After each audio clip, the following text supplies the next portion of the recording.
What is going on today, beautiful people? Welcome to another episode of the Narcissists Code. I am your favorite narcissist, Mr. Lee Hammock, aka Mental Healness from TikTok, Instagram, YouTube right now, and in podcast form as well. I'm thinking about tweeting a little bit more. I just can't get into Twitter anymore like I used to. I don't know. I just think I like videos and stuff like that. I don't know. Twitter. If this is your first time tuning in, I am a diagnosed narcissist. I have narcissistic personality disorder. I've been aware of it for about almost 4 years. I've been in therapy since October of 2017 for this psychotherapy. If you want to know, psychotherapy is a therapy that I'm in. The point of this channel, the point of all my platforms, the over 400,000 on TikTok and Instagram and YouTube is still growing and whatnot, is to bring awareness to personality disorders and, mental illness as a whole, to get more people into therapy if that's possible. I got a couple in the therapy, y'all. I got a couple. See, there you go. And also in the process to validate victims along the way, to let them know, hey, you're not crazy. You might have a little spice going on. You might be a little spicy, a little dabble on it, a little razzle dazzle going on with you. But if you're dealing with a narcissist, woo! Today's episode is going to be about discarding a narcissist. Woo! This is a big thing right here, y'all. I got a comment today. I think it was on YouTube, matter of fact. She said, hey Lee, can you talk about discarding a narcissist and what will happen? So, you want to talk about a narcissistic injury? I know I hear people all the time like, what causes a narcissistic injury? Cheating on a narcissist causes a huge, massive, oh my goodness, unforgivable narcissistic injury.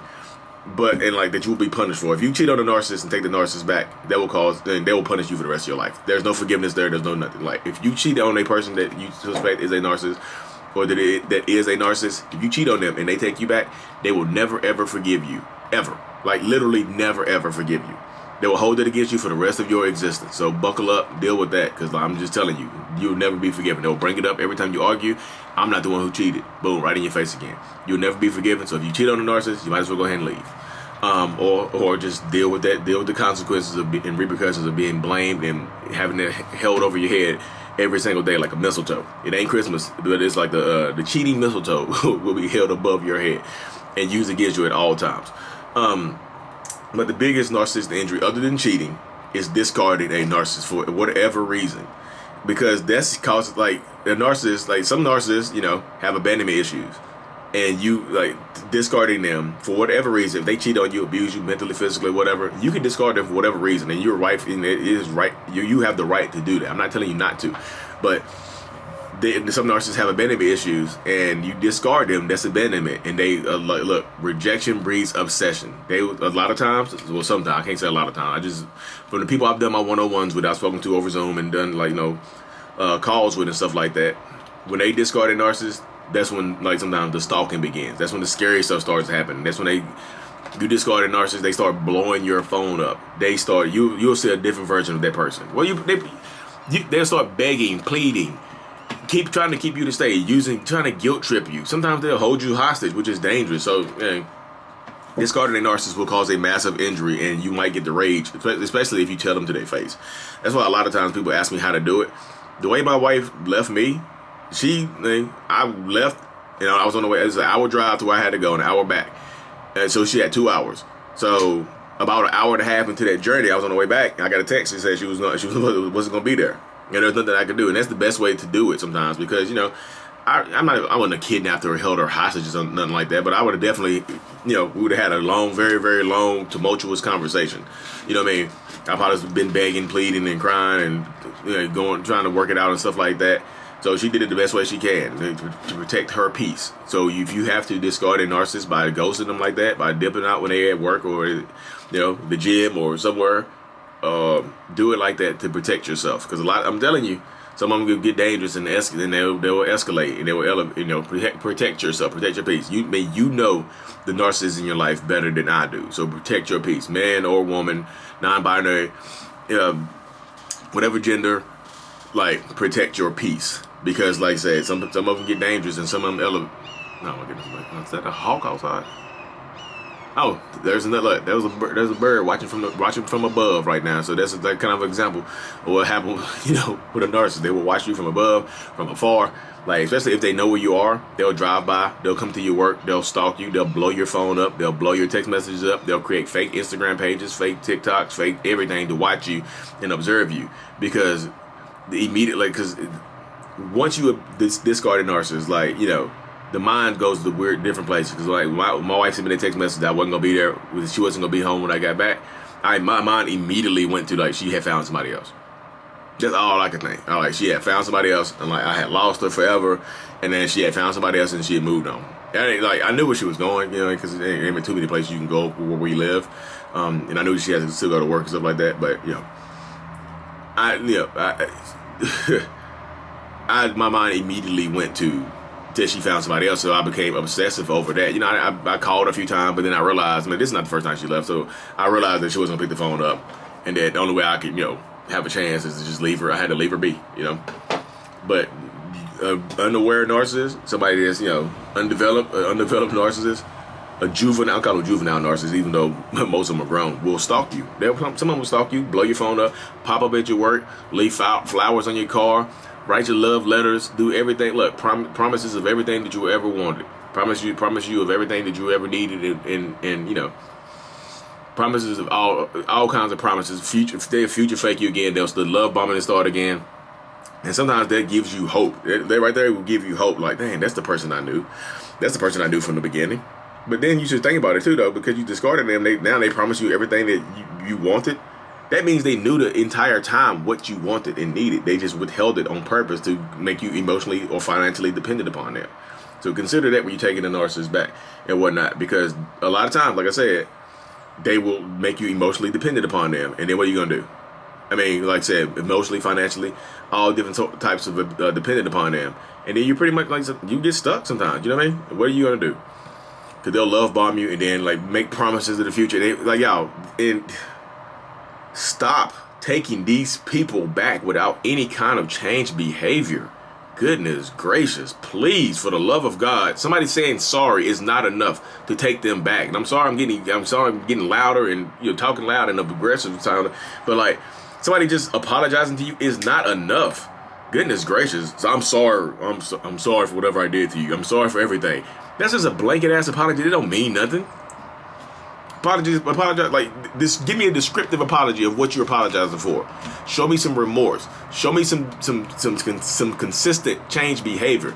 That is the absolutely the only apology you should ever accept. Consistent change behavior. Because sometimes you have to remove yourself from the situation to get a reaction out of them enough for them to possibly go to therapy and something like that. You can't beg and plead them. You can't do all that stuff. Please go to therapy. Please go to therapy. Please. Nope. Sometimes you got to remove yourself. Sometimes you got to allow them to hit rock bottom. Sometimes you have to discard them for not only for your own mental peace and your own mental health and things like that. You have to discard them for their own peace, for their own sake. Because they you know. If you just keep constantly forgiving them without any kind of change behavior, then sometimes you become an enabler of their behavior. Like, hey, I'm sorry for cheating on you. Forgive me. Like, okay, I forgive you. Cheat again. That's not because you forgave them. They think it's okay. Slate clean. That's why sometimes you have to separate yourself from them. Now, I'm not, like I say, I keep having to repeat this over and over and over and over again. I'm not here to break up anybody's relationship. I'm not here to be the bearer of bad news. I'm here so people can live better, more fulfilling relationships. Like I've been able to experience going to therapy and things like that. And the only reason I got here, people ask me how you get here. Like, how did your wife get you to go to therapy? She didn't get me to go to therapy. I had to go to therapy for my own sake. You know, I had to go.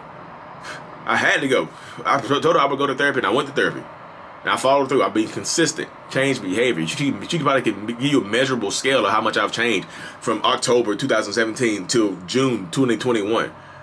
She can probably give you a measurable change, a measurable scale of all the stuff that I've done to change. All the stuff that I've done to not change, but how my behaviors have been altered. You know, how our relationships have been altered, how my parenting skills, our ability to work together has been altered through me going to therapy and putting in the work and being honest with my therapist. This is not performance therapy for me. This is me going to therapy to help, you know, keep my behavior alterations consistent. So if you discard a narcissist, sometimes it's for the best for both of you. Sometimes you have to, it's holding on sometimes is harder, you know, sometimes letting go is harder than holding on. Like, you gotta let me, I think I just butchered that. Give me a second. Sometimes holding on, you know, can hurt you. hurt you more. Letting go. Sometimes you gotta let go. Let go to let grow. You just have to. You can't grow like you can't. If you want to grow a seed, you can put some dirt in your hand and cover it up. That seed. You can put the seed. You can put a handful of dirt. Put the seed in your hand and cover it up all you want to. That seed is not going to grow. You have to let it go into the ground and grow on its own. You have to water it, but you have to. It can grow on its own. Sometimes you don't have to water it. Sometimes the rain will take care of itself. Sometimes you have to discard people to let them go. But like I say, be careful in the discard. Like how should I discard them? How should I get out? How can I get out? Make a plan. Make a plan. Sometimes you just have to make a plan. You know, sometimes you have to plan your escape, plan to discard, plan to get out. Because if you stay around, the longer you stay around and unhappy, the longer and more you lose yourself, more and more likely it becomes that you are going to be the one that gets discarded, and you're going to be destroyed when they discard you, because you're going to be so financially dependent upon them, so emotionally dependent upon them, so physically dependent upon them, you know? And then you'll be destroyed. That person will move on. You like, I just want to know they hurt. They broke me. I just want to know they feel something. I just want to know they're hurting like I am hurting. I can't guarantee that they're hurting, because you gave them enough time to move on and discard you. Sometimes you have to be the one to take action. And if you want to have the chance to live a happy life, you have to do that.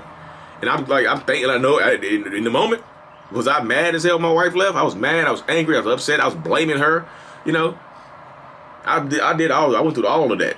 Left, blame, all that stuff. I was angry. I was furious. I was about to destroy my house. But then thank God for therapy. I was about to destroy my house. I was about to punch holes in the wall, throw stuff. And I was just like, what is the point? I'm going to have to fix this. There's no point. It's me.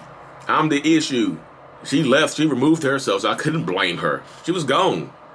And so that's the best thing that she could have ever done for me was leave. Because that allowed me to realize that I was the issue. Sometimes you got to leave. You know what I mean?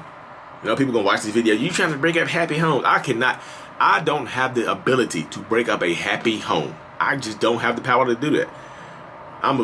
People call me a master manipulator and a gaslighter or whatever, self-word, all this other mess and calling me names and stuff like that. I don't have the ability to break up a happy home. I don't. You cannot blame me for your marriage and your girlfriend or your boyfriend walking on it. You cannot blame me for that. You got to look inward sometimes. And looking inward sometimes is going to hurt. It hurt me. It hurt me to look inward. I had to go find God. I know all y'all who keep coming on here commenting on my page, it's the Jezebel spirit. You're a demon. Blah, blah, bloop, bloop, bloop. I've read the entire Bible from beginning to end. I read the entire Bible from beginning to end. This is a blessed journey that I'm on. You cannot use God against me because God is with me. How you going to use something? God is carrying. I'm following behind God on this journey right here. Find God. I'm found him. I'm following him. I'm following him. He's leading me. God is leading me on this journey, y'all. This is a blessed journey I'm on. I'm the perfect state. Everything that's happening to me right now is happening for a reason. My wife needed to leave, or I would never pick that Bible up again. I started reading the Bible years ago, and I never finished it. My wife left me. I had to find something. I had to believe in something that was bigger than myself. I had to get the ego out of the way. The ego means edging God out. I had to stop edging God out, let God in. And my life has gotten exponentially better since I found God. Since I started reading the Bible. I don't go to church because there's so many of y'all hypocrites on my page. I know y'all pastors and go to church and stuff like that and calling people names and evil and attacking me and attacking people and being so judgmental. That's why, you can be a Christian and not go to church. I read the Bible. I pray to God. I try to pray to God every night. I missed one night this month, and I just felt terrible. So the first thing I did, I woke up and I prayed that morning and asked God for forgiveness for not praying and thanking him for everything he has given to me. So you can't use God against me. So stop that, y'all. You're killing me with that. You can't use God against me because God is with me. Say what you want about me. God is with me. So discard. Sometimes you got to discard them for your own mental health. Be careful because people obsess, people stalk, people go crazy. Get the police involved. Protect yourself. Sometimes you have to ghost. Sometimes it's better to not tell them you're leaving until you're lit or out. Because people escalate. If you are in a physically violent situation, sometimes it's better to not to tell them until you have physically left that house. You know what I mean? Yeah, protect yourself. Sometimes the discard is the best for both of y'all. Because my wife had to discard me for me to grow. She had to. She had to remove herself from the situation, and my therapist told me I could not get her back unless I worked on myself. So I had to work on myself. So stop accepting I'm sorry as an apology. Start accepting some therapy or some change behavior or something like some kind of something. Start letting some boundaries. Make it work. Because I know some of y'all gonna take them back. Everybody doesn't want to leave, and that's fine with me. You know, everybody. I'm not here to break people up. Everybody does not want to leave a narcissistic relationship or a possible toxic relationship. Everybody doesn't want to leave. So if you do leave and you plan on coming back, make them earn you coming back. Don't just come back with them saying sorry and making you promises. Make them execute on those promises before you come back. Please, y'all, stop it. Please, have some strength. Have some power. Boss up. Fix your credit. Girl, get in it. Get your bag up. That jam man, get back. That's my theme music. Anyway, y'all, my camera's actually about to die. I see it's flashing right now. So I'm going to have to cut this thing short. I truly appreciate everybody who likes and subscribes to my channel. I'm thankful for every single one of y'all. I promise y'all I am. I truly am thankful. I really appreciate every single like, comment, everything.